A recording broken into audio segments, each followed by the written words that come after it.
की आवश्यकता नहीं। जी, नीनू जैन जी, आपके पास आता हूं।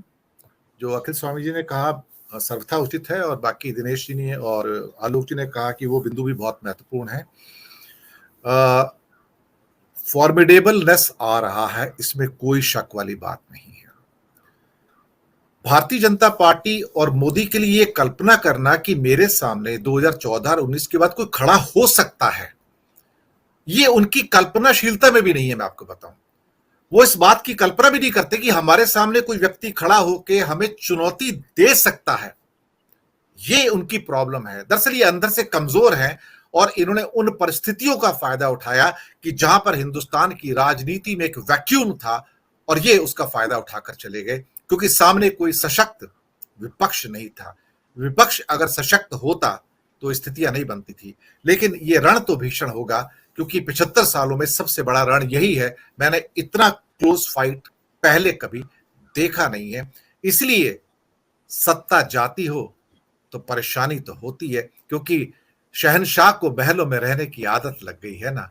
अब वो 8,500 के करोड़ के प्लेन और 20-20 करोड़ की गाड़ियां, और 20 साल से गाड़ी का दरवाजा नहीं खोला, पेट्रोल नहीं भरवाया, नौकर चाकर सब कुछ है। इस शख्स को याद है कि 5 साल चाय बेची थी। इस साल को ये इस शख्स को ये नहीं पता कि 20 साल से कार का दरवाजा नहीं खोला, 20 साल से मैंने जमीन पर कदम नहीं रखे, 20 साल से मैं लिबासों की वो झड़ी लगाकर बैठा हूं जो किसी ने नहीं देखी। ये लग्जरी किसी को याद नहीं आती। एक्चुअली विलासिता इतनी की इतनी सम्राट अशोक और अकबर की भी नहीं रही होगी जो इनकी विलासिता है। तो नेचुरली जब विलासिता जाती है तो कंपन तो आएंगे, पैर भी कांपेंगे, जबानें भी लड़खड़ाएंगी। मीनू जैन जी। जी दिनेश जी, आपने जो कहा कि मोदी के बाद कौन, ये सवाल ये लोग उठाते हैं। देखिए, ये सवाल इस देश के अंदर वो व्यक्ति उठाएगा जिसको कि इस देश के संविधान का ज्ञान नहीं है। मैं दर्शकों की जानकारी के लिए बता दूं कि इस देश के संविधान में इस देश को का शासन चलाने के लिए संसदीय प्रणाली की व्यवस्था की गई है। संसदीय शासन प्रणाली होगी जिसमें कि जनता अपने प्रतिनिधि चुनेगी, और वो प्रतिनिधि बैठकर अपना मुखिया चुनेंगे कि हमारा नेता कौन होगा, वो नेता देश का प्रधानमंत्री बनेगा। यही प्रक्रिया राज्यों में दोहराई जाती है। मुख्यमंत्री भी इसी तरह चुना जाता है, ये संविधान में लिखा है। जिस चीज की बात ये जिस तरीके से जोर शोर से उठाया जा रहा है, बगैर दूल्हा और दूल्हा कौन होगा, ये अध्यक्षीय प्रणाली होती है जो कि अमेरिका में है और दुनिया के और भी कई देशों में है, कि जिसमें कि जो देश का जो शासन का जो अध्यक्ष होता है उसको डायरेक्ट जनता अपना वोट देके चुनती है। जैसा कि आप अगले साल से अमेरिका में देखेंगे, वहां चुनाव की प्रोसेस शुरू हो जाएगी। अलग अलग कैंडिडेट्स खड़े होंगे और डायरेक्ट उनको वोट दे के जनता प्राइमरी से और इस तरह करके फाइनल वो पहुंच जाते हैं। तो जिस देश में संसदीय प्रणाली है उसमें ये सवाल उठाना ये महा बेवकूफी का परिचायक है और अज्ञानता का परिचायक है, जिसको कि संविधान का ज्ञान नहीं है। और रही बात कि कौन होगा या कोई है नहीं, तो देखिए मोदी जी के बाद वहां कौन है? इधर की तरफ तो बहुत सारे हैं, एक नहीं लाइन लगी हुई है।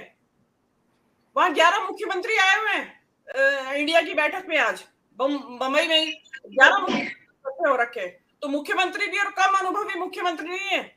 उनमें से बहुत सारे तो बहुत ज्यादा अनुभवी मुख्यमंत्री हैं। तो वहां तो प्रधानमंत्री और मंत्रिमंडल सब तैयार है वहां पे।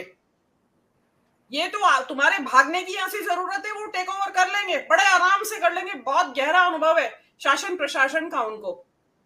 तो आप जो इस तरह की बातें जो कर रहे हैं, जनता के दिमाग में ये बैठा दिया है। मेरा ये आग्रह है इंडिया गठबंधन के लोगों से कि वो इस संसदीय बनाम अध्यक्षीय प्रणाली को एक डिबेट बनाएं, इसकी जनता के बीच में पहुंचाएं कि हमारे यहाँ ये नहीं है। और अगर नहीं भी है कोई इसका नेता, और कोई जरूरी नहीं है नेता होना। देखिए ये देश है, इसमें अचानक से नेता पैदा हो जाते हैं। किसने सोचा था देवेगौड़ा प्रधानमंत्री बन जाएंगे इस देश के, इंद्र कुमार प्रधानमंत्री बन जाएंगे इस देश के? कहां से आए? आउट ऑफ नोवेयर एक कंसेंसस बनी और प्रधानमंत्री तैयार। और यहाँ तो ऑलरेडी बहुत सारे नेता हैं। तो ये जो प्रधानमंत्री की आत्ममुग्धता है, उनको अपने के अलावा कोई दिखता ही नहीं है कि बस मैं छाया हुआ हूं। और देखिए अमर बूटी कोई नहीं खा के आए इस दुनिया में। अगर प्रधानमंत्री ये सोचते हो तो ये उनकी भी खामख्याली है और उनके भक्तों की भी नादानी है। आत्मा जरूर अजर अमर है गीता के उपदेश से, लेकिन शरीर अजर अमर नहीं है किसी का भी। तो जो आपने कहा कि अभी भी उनको वही अहंकार कि मैं तो सदा सर्वदा ऐसा ही करता रहूंगा। देखिए 20 साल से अगर आप सत्ता में काबिज हैं और देश के सर्वोच्च पद पर पहुंचे हैं, 20 साल 12 साल आप मुख्यमंत्री रहे और उसके बाद देश के सर्वोच्च पद पर पहुंचे, यानी कि आपने अपने करियर की पराकाष्ठा को छू लिया।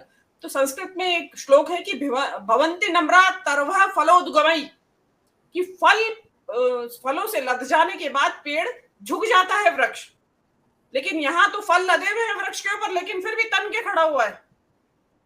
उन्होंने तो संस्कृत की इस जो उक्ति है इसको भी झुठला दिया कि जितने ज्यादा आप ऊपर जाएंगे उतने ही नीचे गिरेंगे, नल के पानी की तरह, कि ऊपर चढ़ाया जितना भी पानी ऊपर नीचे ही आएंगे आप। इसका मतलब आपकी प्रवृत्ति ऐसी है। देखिए दूसरों को नीचा दिखाना कोई एक आपके भीतर की अलोकतांत्रिकता, आपके भीतर की तानाशाही को प्रदर्शित करता है। तो वो मोदी जी की तानाशाही को प्रदर्शित कर रहा है। और देखिए ये आइडिया ऑफ इंडिया को लेके ये बैठक हो रही है, और आइडिया ऑफ इंडिया का मतलब है सबको स्वतंत्रता, सबको समानता, और देश में सांप्रदायिक सौहार्द ये बना रहे, संघवाद की रक्षा होती रहे, संविधान सुरक्षित रहे, इस देश का लोकतंत्र जीवंत रहे।